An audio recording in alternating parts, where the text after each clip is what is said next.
Frank, first of all, your reaction to becoming the new manager of Everton Football Club? Very excited. It's a huge honour for me to represent and manage a club with the tradition, the size of Everton Football Club.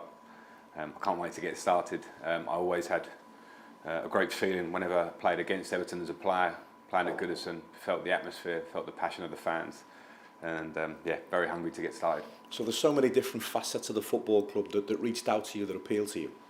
Yeah, for sure. I think there are certain clubs in England, as a young boy growing up and as a player and now as a manager, but when you go into the stadium, you can feel the passion that the fans have for their club.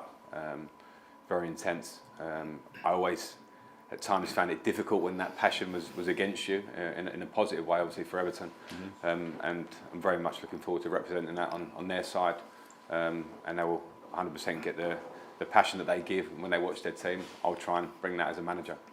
It was a meticulous recruitment process. What did you take from the conversations that you had with the owner, the chairman and the board?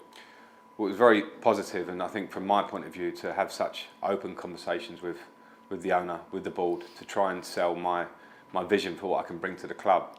I think you expect a meticulous process with the club, the size of Everton Football Club.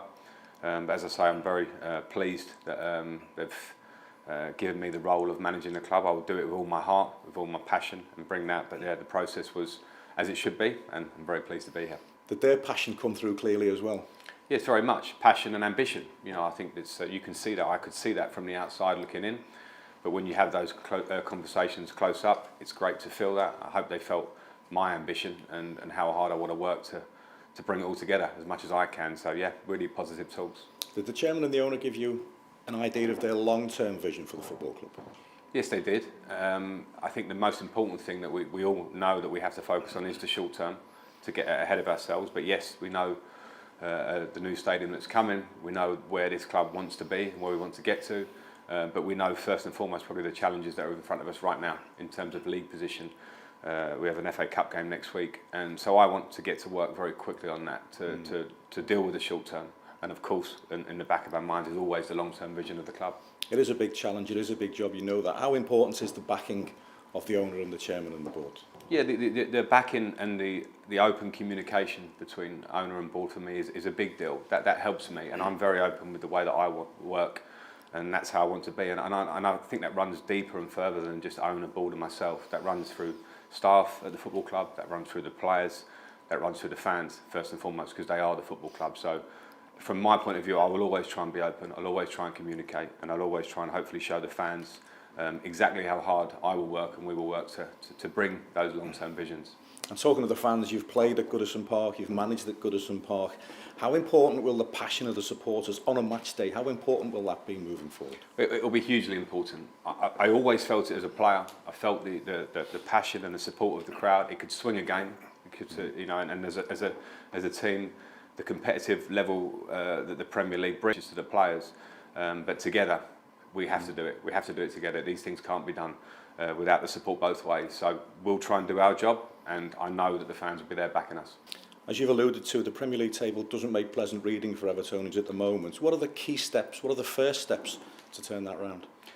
Well, this is the position we're in, and I've watched closely from the outside, and now I'm in. I think the first thing as a football club, when you're having tough times, and this happens, you know, this happens, is that you regain the confidence and you get together. And we keep talking here about players and fans. That's a group thing. But in terms of what we can control as players, we have to work hard.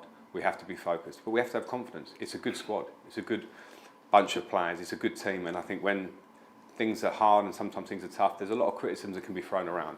I'm here to change that and try and make it a positive message for the players, believe in themselves and show that we have more than enough talent to move up the table. But it's easy to speak like that. We actually have to do, obviously. Somebody once said that when you're a manager, you never stop learning. How have you evolved and changed as a manager since the day you first walked through the door at Derby County?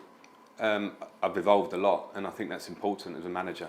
It's important that you have your idea and how you want to work, what you want your team to look like. But as you work with players, as you go through experiences, it's important that you continue to learn. I've been fortunate enough to work at Derby Football Club, worked at Chelsea, obviously, where I'd been a player, and managing in the Champions League, managing big name players, trying to introduce youth into the team. So I've had a lot of experiences, and you must always try and learn from them, and I'll try and bring the things that I learned to Everton Football Club. As a player, club level and international level, you played for some of the biggest managers that have ever managed. Do you take a little bit from every manager that you've played for into your own coaching world? Yeah, I think you do, and it's a question I get asked a lot, and I was fortunate enough to work under so many great managers, and I think the important thing is that you take the good things that you learn along the way, and I've worked under some great managers, but you also remain yourself. You try and build that, and that's what I try to do when I finished playing and I started to think about becoming a coach. Was like, what were the good things? What can you remember? What made you feel good as a player? You know, there's a lot of management. It's not just the tactical side. It's how you make the squad and how you make individuals feel. So I will try and be myself in that way. Be very personable, very close to the players, and set up a team to play good football and win games. Have you developed an idea of how you will get the best out of the squad? In terms of my idea on the squad, I have things that I've seen from the outside that will be my priorities to try and improve. Firstly, to get results, but also to try and improve confidence, try and improve the way we plan, try and engage with the fans. I think it's a unique club, Everton, in that you can really understand what the fans want to see, and the first thing they want to see is fight and desire, and that must always be our baseline. But yes, I've seen things, and I'll work very quickly on the things I see as priorities. On an ideal Saturday afternoon, how would you want to see a Frank Lampard managed Everton play? Well, I keep saying the words passion and fight, and I think it relates to Everton Football Club. It's probably how I tried to build my own career as a player. I knew I had to work overly hard to try and be the best that I could possibly be, and I'm the same as a manager, and I want to see that in my team.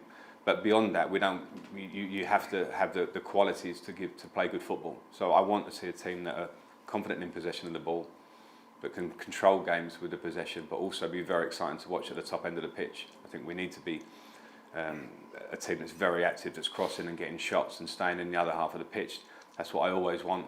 On the flip side of that, when you don't have the ball, you want to be aggressive. That's how my teams have always set up as I've been coaching, and I'll quickly work to make sure that's how Everton is. Already as a manager, you've developed a reputation for nurturing young players, developing young players and giving them the pathway that they need. Is that an important part of the job for you? It's an important part of the job for me, yes, because I was that young player a long time ago, but I understand what it means to be a player that comes through at the club, that you're in an academy, and if you can progress into the first team, and what that means to the club, what that means to the fans. And I think at Everton there is a history of bringing players through. There is a direct relation you see with the fans when they see a homegrown player come through. So my job as manager is not to get too nostalgic about that. Players have to earn that right, train with the first team, show they're worthy of doing it. And if I can integrate them, and it does improve the team, and it improves the feel of the squad and brings great balance to it, I'll certainly do that. But that's something you have to focus on. We have to have a strong link with the academy, make sure that the academy coach... No, you can't, and that's why it's important to strike the right balance, and we'll rely on all the players. This is, in terms of fresh start, myself coming in to see the players, and we need experience. We're in a position, of course, where we don't want to be in as it stands now. So the balance of getting it is my job to find the right experience, work with those players, bring youth in at the right time, because that's what we want to do in the long term for the club. But yeah, of course, we want to win football matches. It's ironic, isn't it, that your first game in charge should be an FA Cup tie after you broke our hearts in the competition. Your dad broke our hearts in the competition, so maybe Saturday's time to give a little love back. I've got a lot of making up to do on that front, and I do apologise. My dad, I would have grown up on hearing stories. It was about the only time my dad scored in his career, and obviously broke Everton hearts at the time, a long time ago, and I scored one in the cup final. Listen, it was one of those things. As a player, went up against Everton a lot, and I had some good days and some not so good days. But no, I'm here to absolutely represent the club, and as I say, I'll try and make up for a couple of those moments.